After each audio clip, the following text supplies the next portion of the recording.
microphone head. Present mic, if you will. Yeah! Okay. Done. My co-host, everybody. So, have we finally learned how to say the phrase correctly? Which phrase? His name is Bond. James Bond. Bond's name. We're never gonna do it. We're never gonna get it. I swear. The day that Bond's name, James' name. The day that we get her to say this correctly is truly the day that pigs fly. Like most things, I generally do this sort of thing to irritate you. I'm aware you are very effective at it. You're lucky that I love you so much. Aww. All right. Well, hello, ladies, gentlemen, all you wonderful people listening in or watching this on our Patreon. You can check out our Patreon in the description below. We are back with the General Geekery podcast. This is, of course, the podcast where we love to geek out about all that we love to geek out about with no remorse. No regrets. And with all of the enthusiasm in the world. Indeed.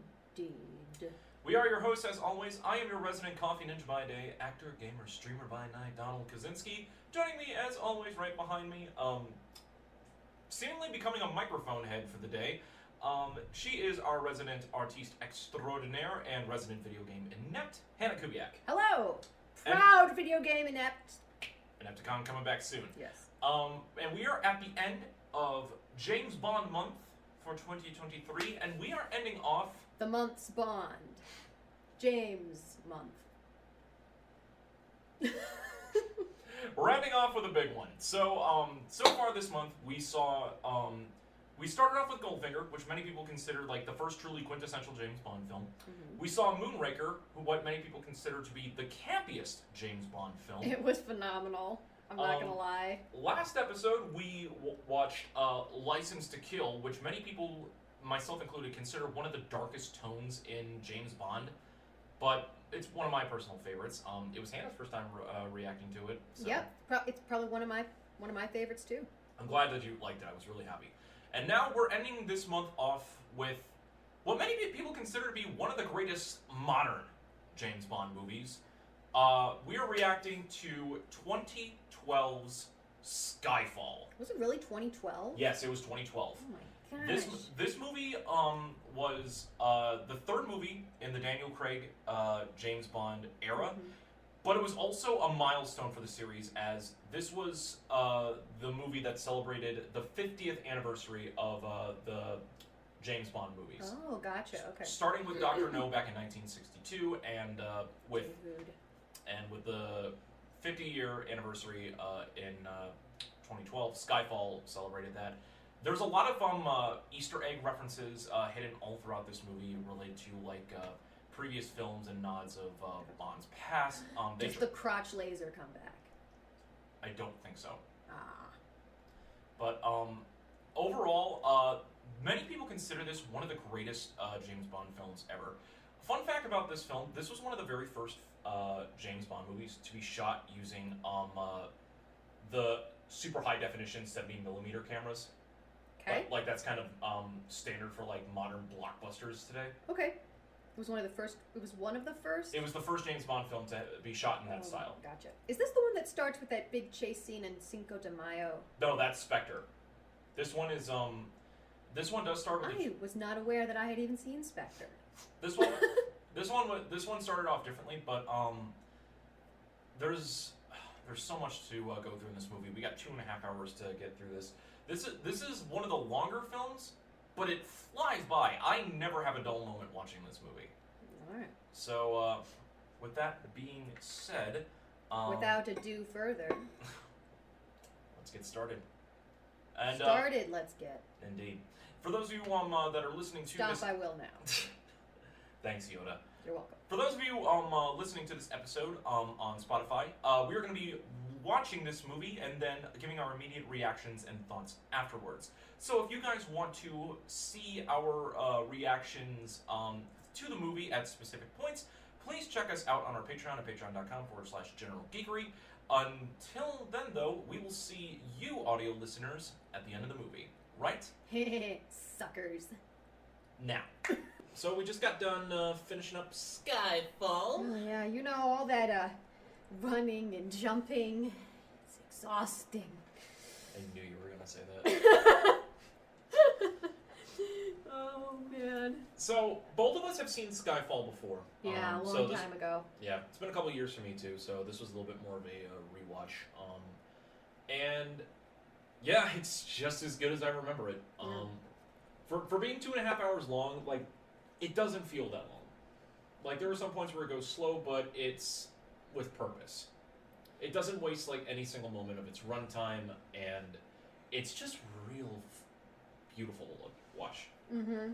Like, yeah. I think this is probably like one of the most beautifully shot. Like cinematographically, yes. Yeah, like the cinematography that is like showcased like with the use of like lighting all throughout. Mm-hmm. Really well done. Yeah. Very well done. So, as always, like we'll go through the film and talk about certain aspects of this one because we've done different eras of James Bond so far, and we might as well go on with it. So let's start with the Bond again. So Daniel Craig. We've covered his first movie, Casino Royale, before. Yep. And this is technically his third film, but it's definitely a markedly different departure from how he was portrayed in his first outing as 007. Yeah. So how so? A little bit more wear and tear on him. A bit more, not as like naive or cocky. There's still a bit of definitely a very jaded Bond in this one. He's definitely more jaded. You can definitely see the wear and tear on him. I think part of that has to do with I think it was around this time that Daniel Craig was expressing just burnout and displeasure, because he would not do another movie after Skyfall for about another 3 years until Spectre. If I'm not mistaken, I think he switched over to theater work for some time. Huh? Really? Yeah, it's kind of like that stereotypical kind of burnout that. Yeah. I can't imagine anybody burning out and deciding to go to theater. I mean, it happens a lot in movies, in British acting. Right. Case in point, several actors who have portrayed the Doctor in Doctor Who, before they became the Doctor, they were usually typecast in different roles. The original Doctor, William Hartnell, was usually typecast as gruff military on many different television programs, and he was always just tired of it, so he took up small acting roles in theater in order to like help deal with that. In order to, because it's like if your typecast is like the same thing every now and again, you don't really have any room to grow and just like expand yourself. Kind of similar with Sixth Doctor Colin Baker. He was always portrayed as a bad guy. Yeah. So there's definitely that kind of mindset, and I can kind of understand. He'd been doing a lot of blockbuster films up to that point, so I can kind of understand he still took acting work, but to get out of the limelight for a bit and just take a break from like all the lights and bright lights and explosions of like what modern filmmaking does. Yeah, but I love a protagonist with some wear and tear on them, honestly. Like that one that kind of like struggles with their job a little bit, which definitely showed up in this one. Well, he was pretty banged up in that mission that left him for dead, basically. And like when he got back, he still had shrapnel in him. Yeah, he still had shrapnel in him when he got back, and like he was 3 months. just like obviously just like not in peak condition physically or mentally, just like mildly. Yeah, just like yeah, obviously hurting, kind of, and the question, there's more of a question of like, is he going to be able to do the job, kind of thing, right. Which there was kind of this theme throughout of like, is this a young man's game, and all that kind of like, when do you Like when are you done with the job? Like the Right. Am was like she's like well they're like well why don't you retire with some dignity, and she's like forget dignity, I'll leave when the job is done. My favorite You Judi know, Dench line so- in the franchise. So yeah, so both of them are kind of like dealing with like the prospect of not having this job anymore, not being able to do the job, basically. And just like the evolution of just like how like terrorism and espionage has basically just transformed since like Yeah. I mean basically Cold War times. Even prior to that. Yeah, there's a lot more like about the digital era and computer hacking and all of that stuff, and the sort of like technological advancement is kind of it's kind of mirrored in the like the new characters that show up as well. Like Q is this very young, tech savvy, like very young, tech savvy sort of a wonderkind. It seems like. Yeah, that's kind of a thing that another thing about this movie, like Casino Royale definitely stripped like James Bond down to like the base fundamentals. Like it didn't have anything from like the previous era. There was no Moneypenny, no Q branch, really, and no over the top gadget stuff like that. This brought some of those qualities back in like a modernized way. They modernized Q branching, Q in general, to be more high tech and technologically advanced. Yeah, a little bit less of like putting an exploding pen on a dummy to see how it works, and a little bit more like which people at computers hacking into stuff. Hacking to the gate! Which they almost like immediately kind of go back on in almost the next film. Yeah. Oh jeez. Well, I don't think I saw that one. I just don't remember a lot of Spectre being that exciting, but Okay, if we get to it next year, we'll get to it next year. Spectre, the one with the chase scene in Cinco de Mayo? At the Yes. beginning? Okay, then I must have seen it. Yeah, the opening is fantastic, but that's the only thing I remember. That's the only thing I remember too. Yeah. They also brought in the character of Moneypenny, very very markedly different from how she's been portrayed like all throughout the other previous eras. Yeah. For a former field agent turned into M's kind of assistant, bodyguard, something like that. Yeah.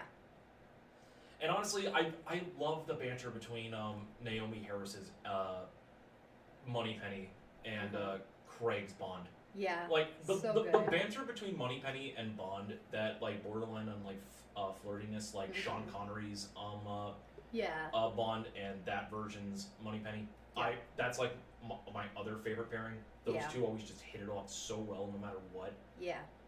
But this one is like a much more of like a a bit of competitiveness, but kind of like that turns into mutual respect. Yeah. It's not like flirty romanticness, but they're definitely just like having fun, like calling each other out. Yeah. Yeah. It's more like a having fun kind of thing, as opposed to a like more friendly banter. Yeah. Yeah. It's more like banter more than like, I guess, innuendo. Yeah. Although there is innuendo as well. I mean, there's always innuendo. But I think it's more of a like, look how clever I am innuendo, and as opposed to like a let's go to bed innuendo. Yes, absolutely. If you know what I mean. Yeah, this film does not really follow like the usual. Not as much. Well, actually, not much at all in terms of like. Bond girl appears, falls in love with James. Something either terribly happens to her at the end, or they end up getting together and banging at the end.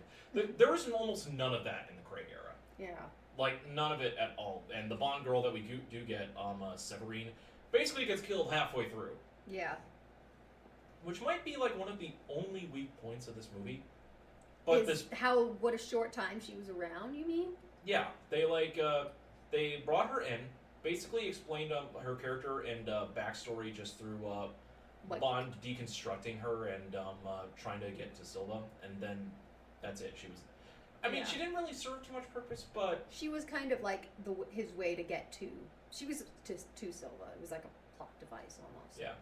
Um, Although having her around more would kind of defeat the purpose of like the overall narrative, I guess so. Yeah. because it was very much more a Bond and M story. Yeah. So that I do appreciate that a lot. Also, this being the final film that Judi Dench portrayed M, outside of cameo appearances in the 2 subsequent movies. What a note to go out on. She was so good in this movie. This is probably my favorite portrayal of her as M. She was pretty good. I loved her in the scenes that she had in both Casino Royale and in different movies during the Brosnan era. This is her best turn. The entire courtroom scene, the hearing, when she's quoting poetry from Tennyson, the way that she delivers that poem is so good. Yeah. So good. I mean, there's a reason why Judi Dench is like one of like the most powerful actresses currently working in Britain right now. Well, I mean, she has background in Shakespeare. Oh, yes. I believe she was in Royal Shakespeare.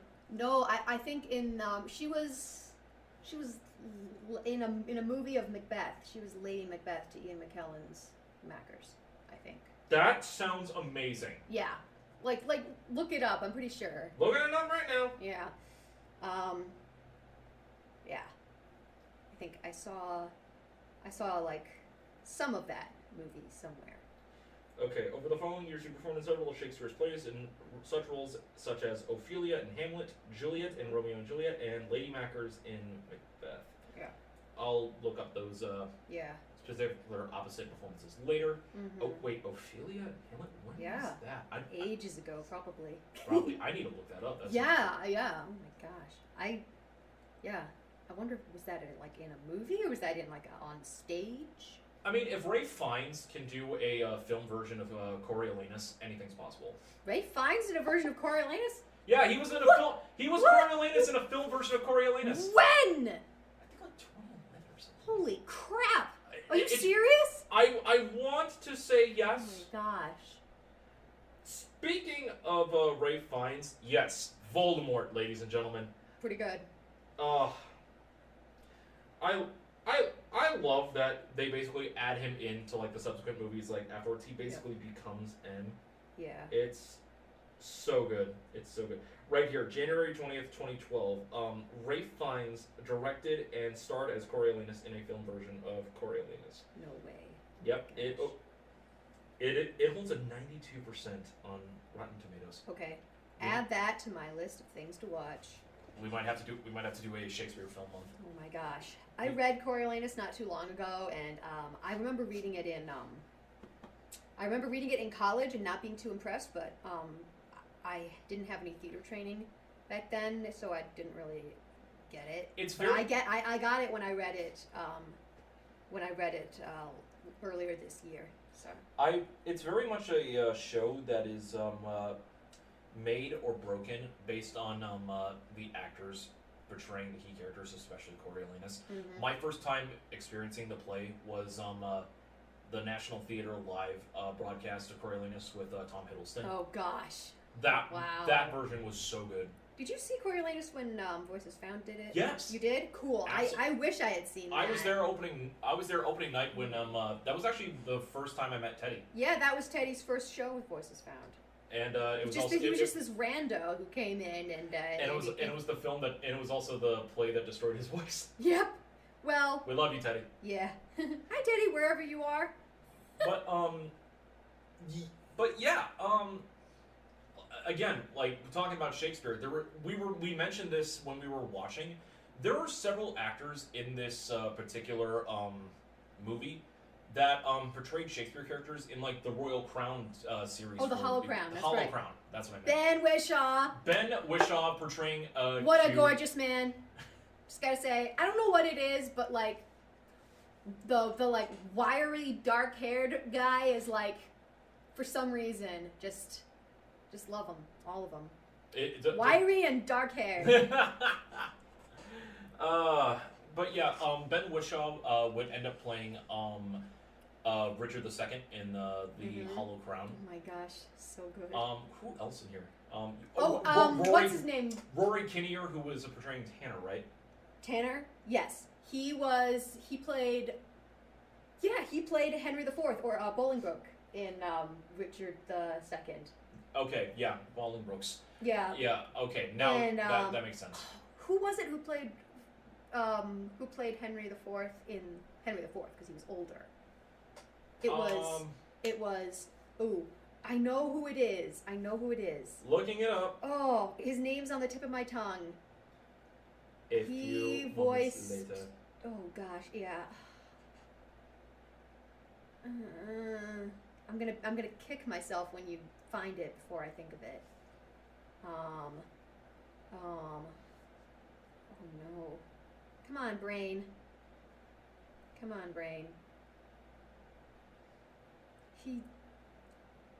I'm pretty sure it's the guy who voiced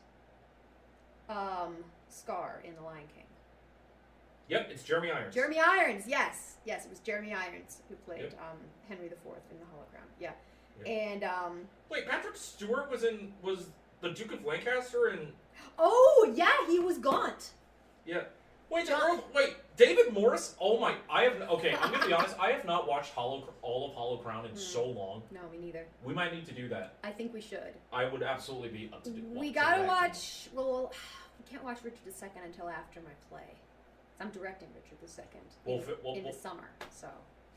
We'll do it as a special. We'll figure it out. Oh yeah. We'll do it as a special. Mm-hmm. That was quite a long sidebar about Shakespeare just there. I love it. Well, I mean, like we're more familiar with like a lot of the actors like in this era of film than we are from like the previous eras. So we have a little bit more to like meat to dig into and geek out a bit more about. As much as I do love Timothy Dalton and some of his stuff, I'm not as familiar with him as people from the Craig era. Right. Yeah. So. Oh man. Speaking of Patrick Stewart, he was in a movie of Macbeth as well. Yeah. It was set in like World War II era. That I've seen. And the witches were like one of my favorite of the witches that they did. They were creepy nurses. Yeah, as war nurses. Yeah. Yeah, creepy war nurses. That's like one of my favorite versions of actors. I want to do a version of Macbeth where the witches are like little children, like from The Shining. Yes. Either that or just like actors who are a little bit more petite, like I am, like wearing little like porcelain doll masks. That sounds creepy as hell. Cute little dresses. That sounds creepy as hell both ways, but I'm not opposed. I actually like that. Twilight trouble, fire burning, cauldron bubble. You're gonna make that into a song. Yeah, it'll be like nursery. It'll be like all of their songs stuff will be like nursery rhymes and stuff. I like that idea. All right, getting back on track here. Stop it. Getting back on track with some of them. Let's talk about the villain, Raul Silva, portrayed by Javier Bardem. So obviously Javier Bardem's star skyrocketed with his portrayal as the villain in No Country for Old Men. Anton Chigurh. One of the best villain portrayals ever. I think that it was so good. Didn't that win him an Academy Award? I believe so. Or at least a nod? I would be surprised if it didn't. But yeah, I'd be surprised if it didn't too. That's probably one of my favorite Coen Brothers movies. I love it. It's definitely like top 5 for me. I think I like a couple of others more, but that one is so good. And so Silva portrays the villain in this movie, Raul Silva, who is a former agent of MI6, and it's a personal vendetta plot against M. Which he's after M for basically giving him up to the enemy, and in exchange for like 6 other agents or something. It's like, I gave you all these years of my dedication. I did not, all those months I was in prison, I did not spill anything. I was loyal to you, and this is how you repay Amy. Yeah, and his like cyanide capsule malfunctions. He was like deformed and stuff. Yeah, Oh, so good. Yeah, just so good. wonderful There's such a work. Joker-ish quality to him. He's just kind of Very like much. one of those like really like the moment you look at him, you can tell he's seriously disturbed. It's like the Joker meets Hannibal Lecter. Yeah, exactly. And what only just occurred to me is that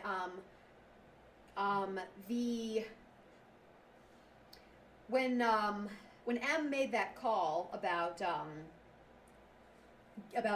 giving up Silva, like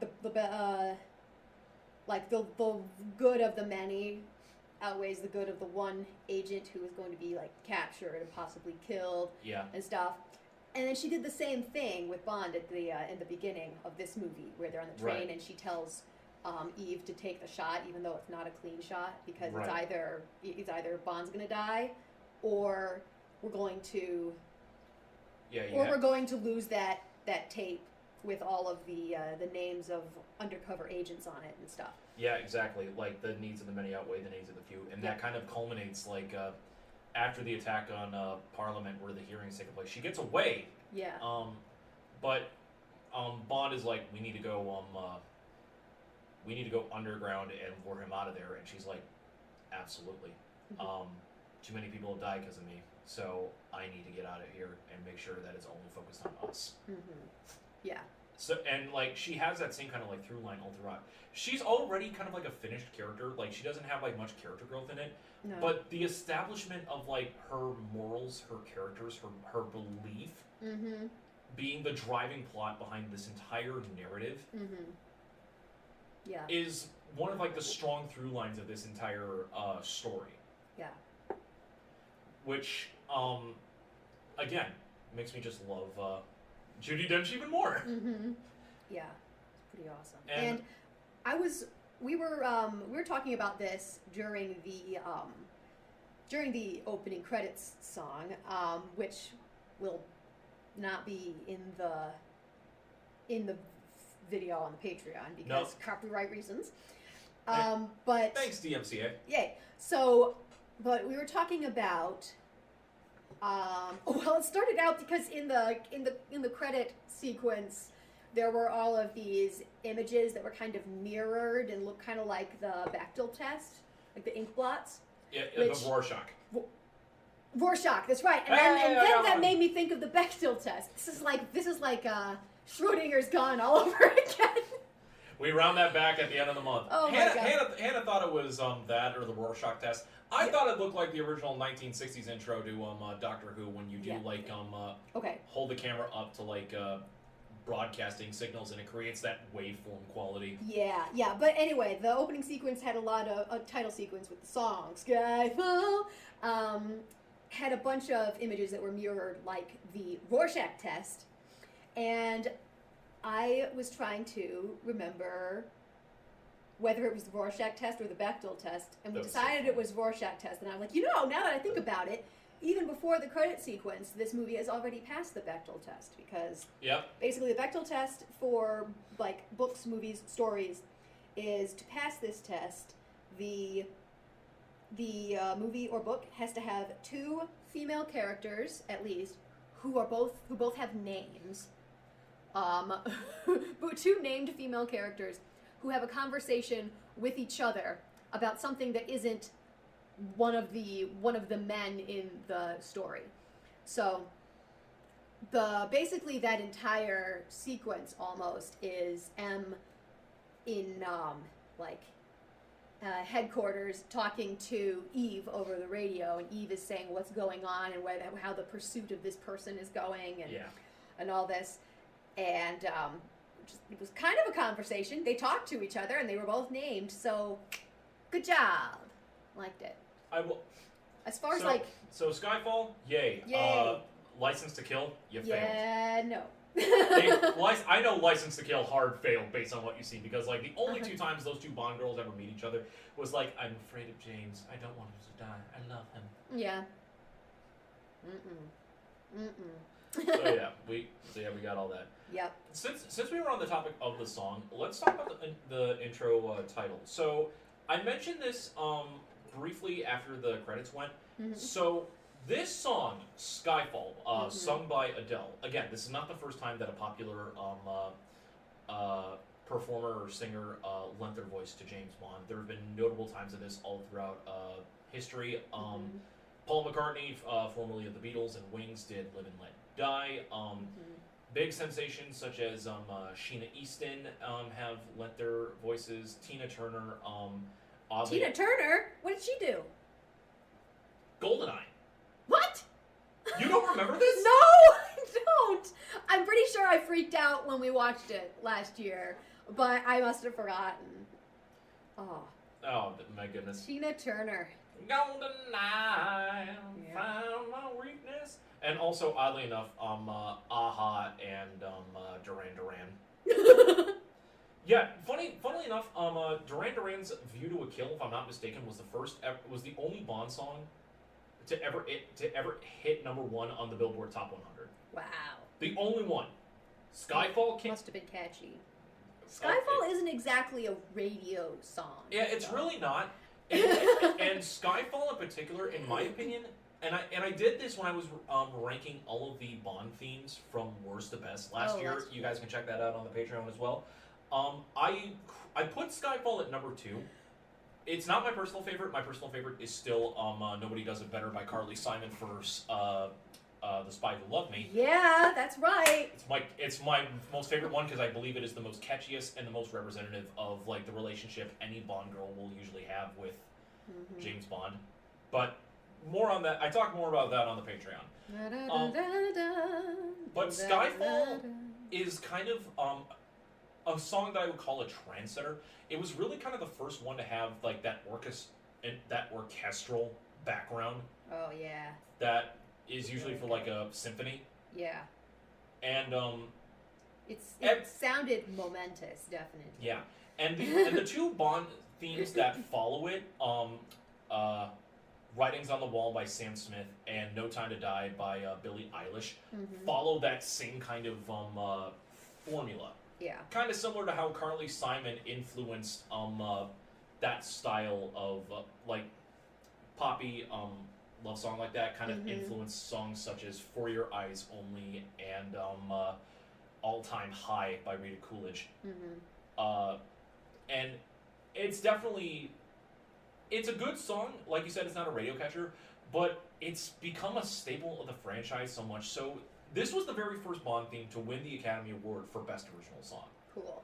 And every single theme that has followed it subsequently has won that award as well. Sam Smith's Writings on the Wall won it in the 2016, if I'm not mistaken. And just recently, Billie Eilish's No Time to Die also won as well. Oh. So it's definitely a trendsetter, and just like big orchestral themes for James Bond movies, I think is probably going to be the trend going forward for a while.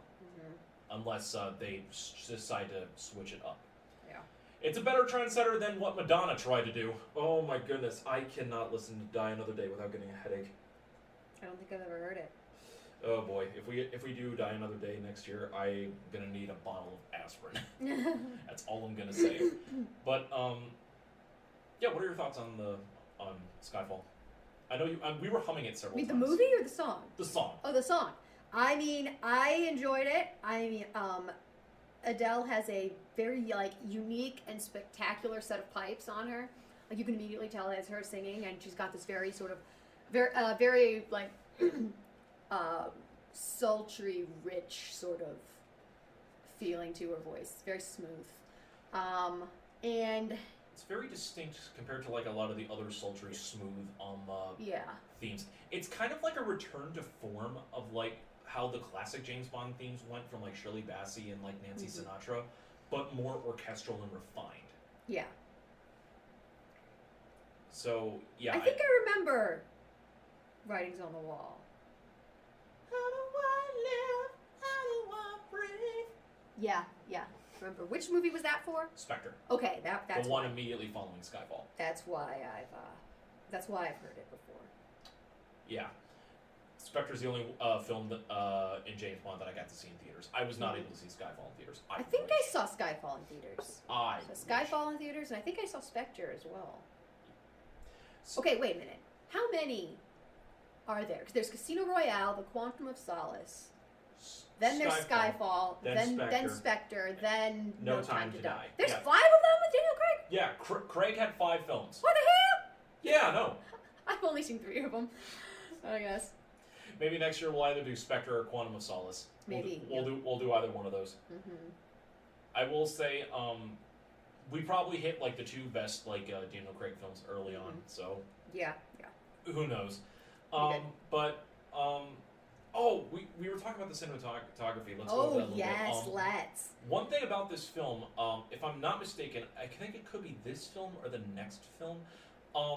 This film originally was not formatted for IMAX studios. Mm-hmm. This was 2012 was during the time where almost every single big blockbuster was being shown on IMAX screens. You remember that time, like 10 years ago? I think so, yeah. I seem to recall it being a little bit more expensive because of that and not really liking that. Being like, I could just see this in a normal movie theater, I feel like. Do I have to see it in IMAX if I want to save money? Yeah, there's only a few films where that experience really works.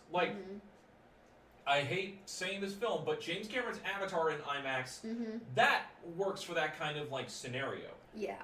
Skyfall not as much, but I will say, if I'm not mistaken, I think this was the first James Bond movie to be shot using 70 millimeter IMAX cameras. Millimeter. Yeah. Millimeter. 70 mm. So this was one of the first Bond films to be shot that way, and even if you don't see it in IMAX, it looks stunning. It's pretty cool. If you compare the cinematography work from Skyfall and compare it to Casino Royale, you will notice a very big difference. There is a distinct difference. And it's just absolutely gorgeous. Yeah.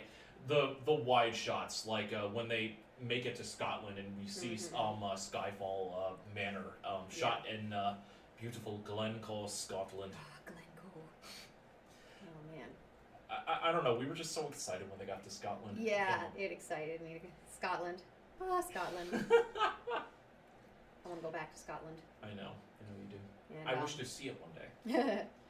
But let me. So the cinematography and also stuff having to do with setting and location was really cool to me. So there was a lot of stuff going on that. Well, let's go with the more obvious one first. There was a lot of stuff about things in ruins or things underground. Like Skyfall is in ruins. That island where they go, where Silva's Island, is basically just an abandoned, falling apart sort of town on this island, and they move headquarters to this sort of underground kind of place that looks a little bit like a it looks a little bit like a train station or something, and then there's this huge. They mentioned that it was originally a bunker that was used by Churchill. That's right, yes. And then there was under Skyfall. There's the priest hole with the catacombs or the tunnels that go out under the moor, and then there's that whole chase scene that takes place on the London tube and stuff. Just all this stuff that's just under under the surface. Nothing really above ground so much, not very much above ground, which is very interesting. It starts with the beginning before the title song sequence when Bond falls off the train, off the bridge into the water, goes just down really deep into the black water below, and that's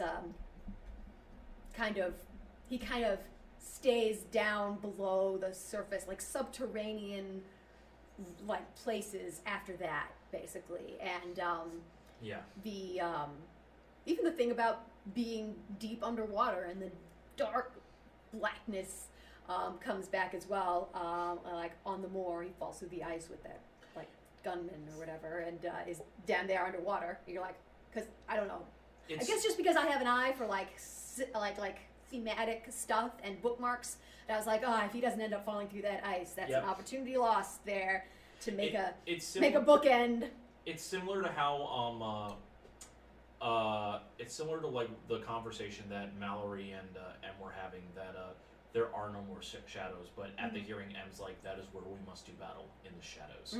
Yeah, so it's all about everything that's everything that's under the surface, everything that's underground, all the secret tunnels, labyrinths, catacombs, bunkers, just all deep, dark, secret places. It's clear to me that now that I see a different world than you all do, and quite frankly, what I see frightens me. Quoted by Judi Dench's N. Yes. And like, this is probably like one of the only film that we've come across that had like this much kind of like thematic like undertones. Don't get me wrong. We had plenty of fun with the other 3 films that we watched this month. Goldfinger absolutely set the standard for like how the template for Bond films. Moonraker was campy and everything like that. I think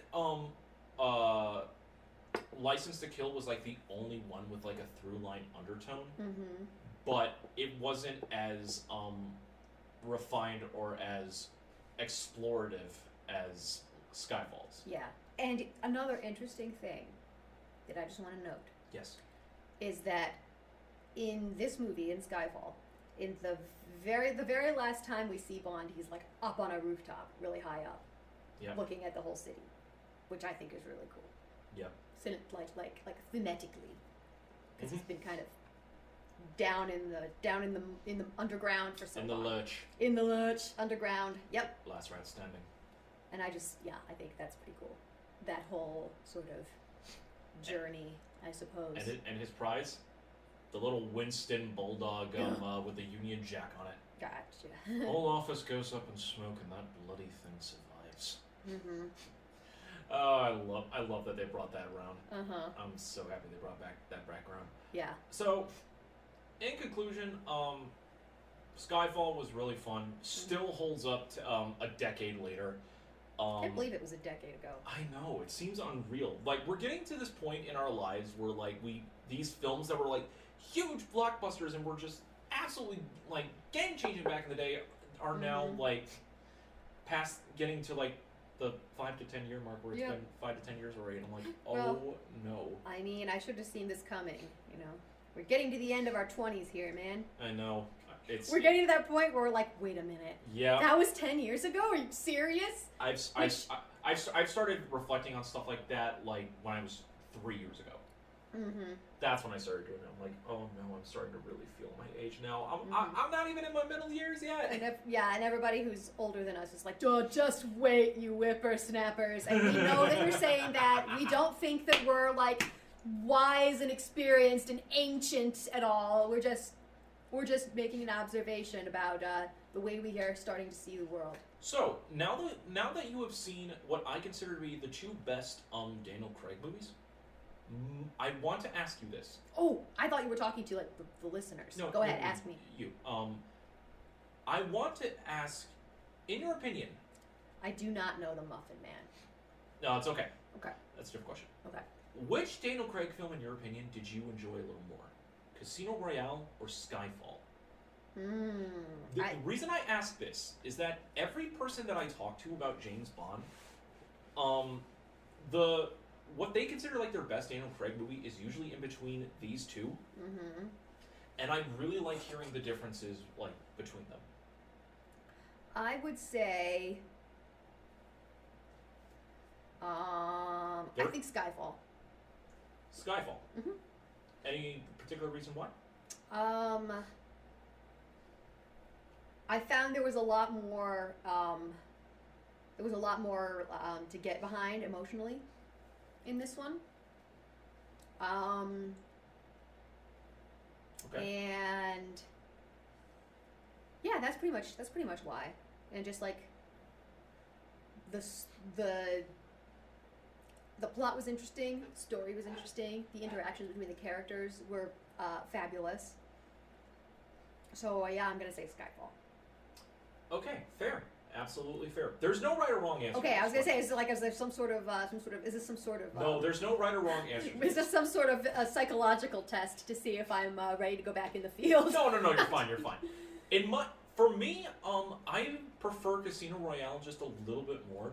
I'm a huge fan of like slow burn stories and like the entire cat and mouse game that takes place during and the game of Mads poker. Mikkelsen is magnificent as Oh, well. Mads Mikkelsen is like one of my favorite villains in James Bond. Yeah, he's Raul good. Silva in this movie, Silva's fantastic. I mean, I love Javier Bardem to death.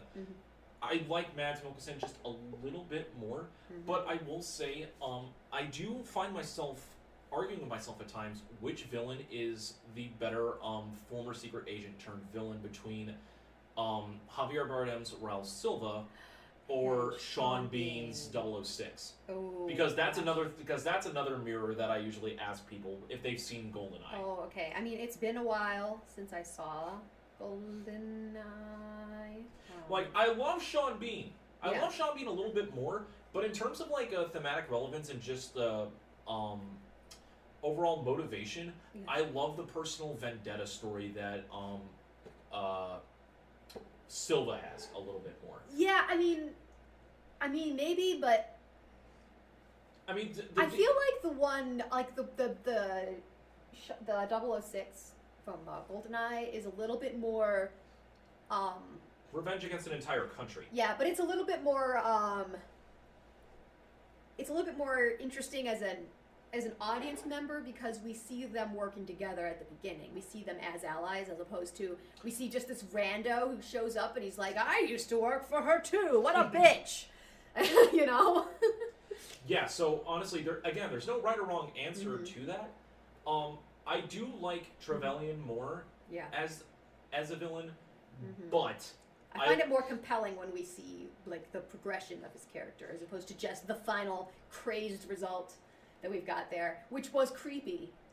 Creepy as hell. It was creepy, but I do love having like a personal like vendetta mission that isn't like centered around like destabilizing an entire government or world economy or something like that. Sometimes the simpler plots can yield in some of the most dramatic sequences, and that's my 2 cents. Yeah.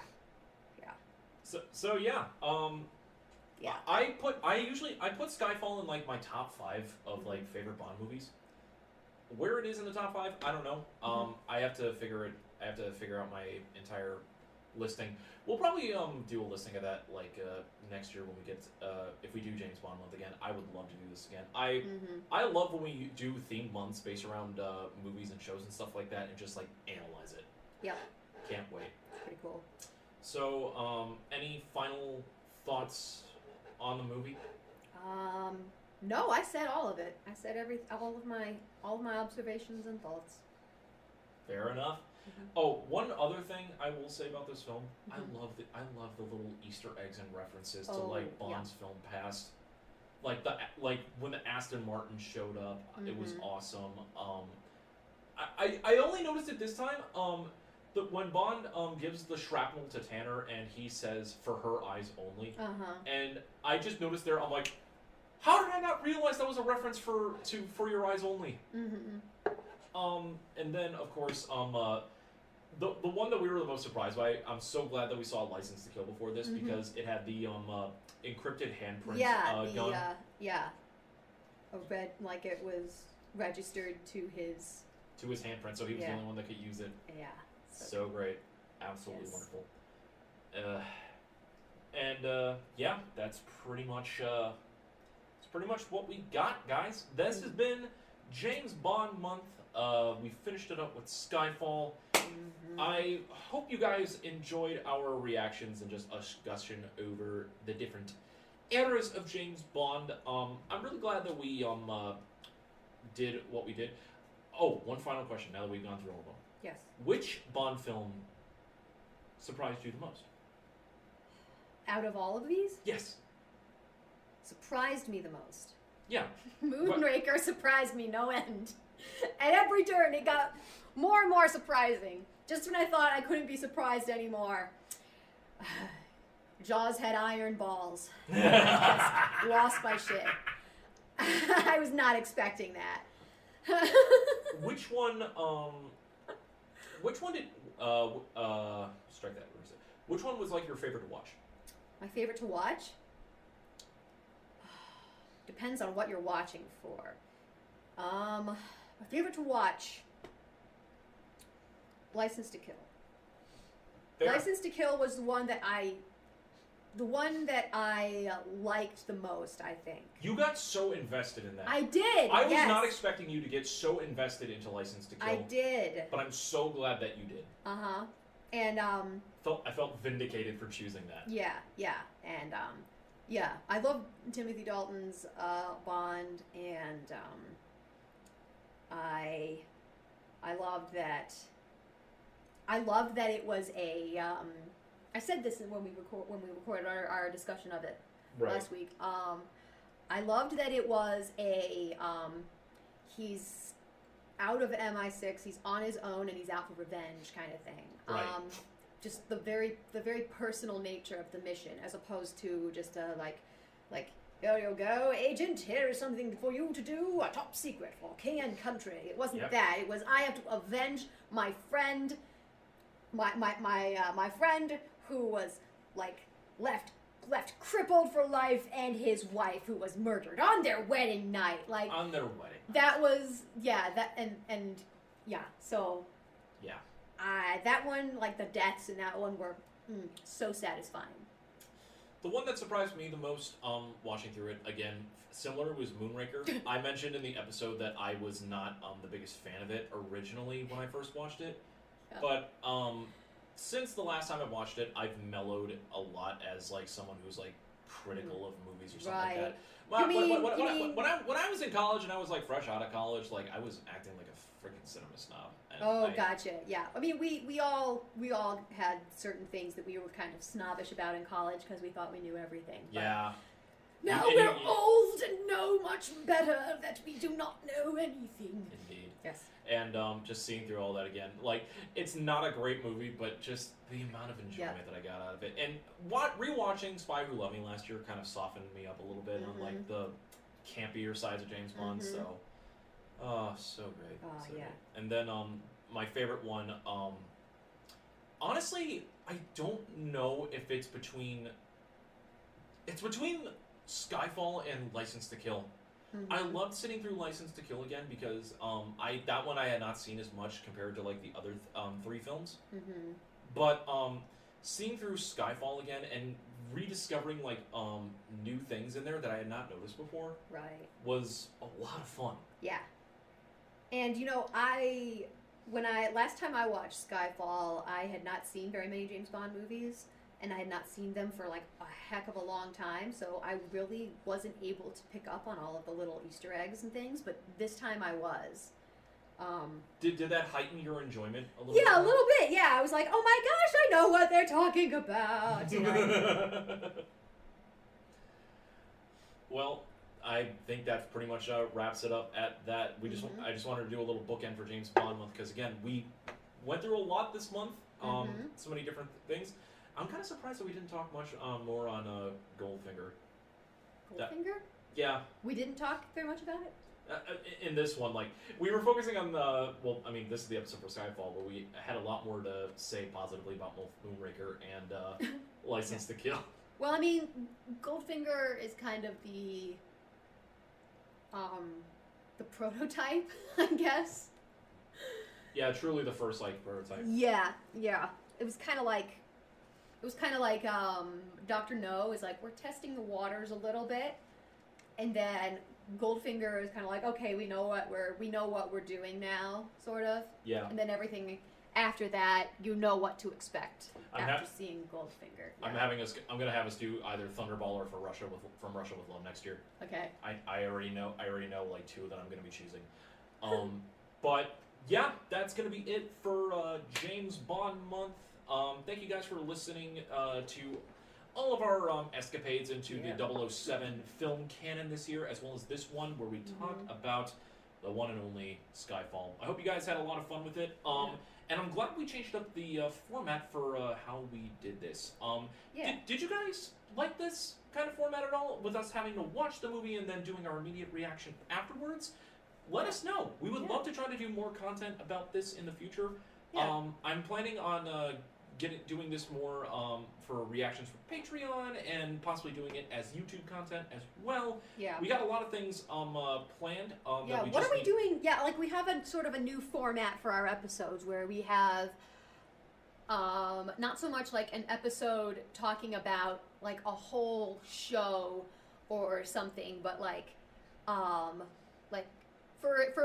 for instance, we're not going to say what we're watching, but for Anime April, we have one anime in mind that we're going to watch, and we're going to have an episode each week about about a portion of it, basically, just so we're not spreading ourselves too thin. You know? Yeah. I've got some other ideas like in between for that, for like little minisodes. Yeah. But I know the bread and butter of that month is going to be based around that show. I'm very excited for it. Oh gosh, I'm looking forward to it. And then, do we want to kind of drop what we're doing in March? Because we're doing. Oh, that's right. So that's right. Yeah. So, for those of you still listening, thank you so much for listening. Some people are like, nope, they're done talking now. I'm gone. For March, we are going to be doing horror movie reactions. Horror movies.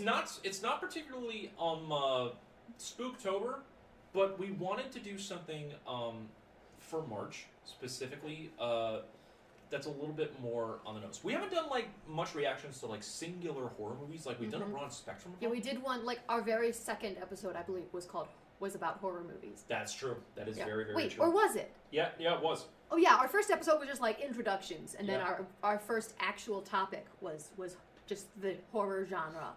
By the way, if you want to see the entire playlist of all of our episodes, they are all up on YouTube. Oh my You can check gosh. out the playlist in the description of this episode. It's getting to that point where it's like, wow, there's too many. There's too many to listen to in the beginning. Can't binge this anymore. We'll do our best to catalog them for you guys. Yep. But We should have like movie reaction things, literature, video games. I'm gonna be restructuring that entire YouTube channel in the coming months. Oh, so perfect. no worries. I've got that covered. Oh man. Otherwise, I'll keep on showing up to record stuff as I do. That's all. I know you chose one specific movie for I did. Shall we do that one next? Yeah. For our first one? Yeah. Should we reveal what we're gonna be watching? Yes. You say it.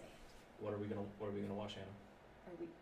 Are we? We're watching The Exorcist. Because I've never seen it.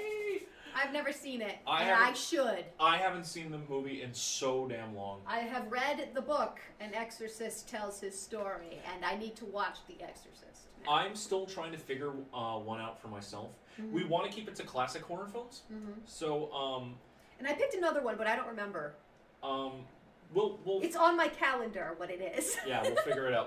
I need to choose one. But we'll probably do like 2 main big plotline episodes, and then we'll probably do a few minisodes during next month. Thank you guys so much for being patient with us and continuing to support us. If you guys want to support us in everything that we do, make sure to check out our Patreon at patreon.com/General Geekery. Link is in the description of this episode if you're listening on Spotify or on YouTube or anywhere podcasts can be found. Also, if you guys want to see us in any of our other escapades, you guys can check us out in the social media links below. You can find me on Twitter and Twitch, streaming and doing a bunch of other stuff. I am also doing latte art videos on TikTok. You guys can check me out on TikTok at Coffee Ninja Ryu. That's new. Yeah, I just started doing it for the past couple of months, but I'm gonna be doing a lot more stuff on that. Yeah. If you guys want to check me out on there, I will add that to the description of this episode. Yeah. You can find Hannah doing her artistic expertise over on Deviant. By dabbling, let's just be honest. Her dabblings over on Deviant Art at Dolman Bright. Dolman Bright. I'm gonna have this written down. Yeah. I'm gonna write this down in a notebook one of these days. You can also find me on Instagram. I don't post very often, but I'm there. Indeed. You can also see us doing a bunch of other stuff for other things as well. Me and Hannah both do things for Voices Found Rep, which, by the way, congrats on wrapping up another show with them. Hannah was doing... Thank you. Hannah was doing their recent edition of The Tempest, opening season 6 of Voices Found Rep. She's also going to be directing Richard II this year. More info on that in the coming months as it comes. I might be I might be a part of it. All depends on if I can get my resume and everything cleared up in order to do more acting stuff. I want to do more. Definitely, the more people audition, the better. Indeed. We'll have information on that in the socials as it comes up. And you can also find us rolling dice every Wednesday for both me and Hannah, and for Hannah on Mondays over on Loaded Dice Adventures, over on twitch.tv/Loaded Dice Adventures. We're trying to get some more people over there because, honestly, playing D&D with ourselves is fantastic, but playing for you guys as an audience is just as much fun. Yes. So you guys can check us out over on twitch.tv/Loaded Dice Adventures for all of the dice slinging escapades in the land of Avenaria in 2 different time periods. So, that's pretty much it for this episode. This has been the General Geekery Podcast crew. I've been Donald. This has been Hannah. And I am still Hannah. She is still Hannah. Thank you for joining us for James Bond Month. We very much appreciate it. Until next time, guys, always have your martini shaken, not stirred, and always remember to keep your geek on. Always. Clink, clink. Clink, clink.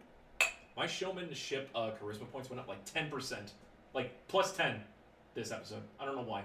Charisma? Yeah. Yeah. You're definitely the charisma one here. I'm back here. We're back in it. I don't know what I contribute. The Knowledge. Knowledge. Knowledge. I mean, I don't know anything about like these movies or anything really. Like, I would say wisdom and dexterity are my top stats. Absolutely. Definitely. Bye, guys. Bye.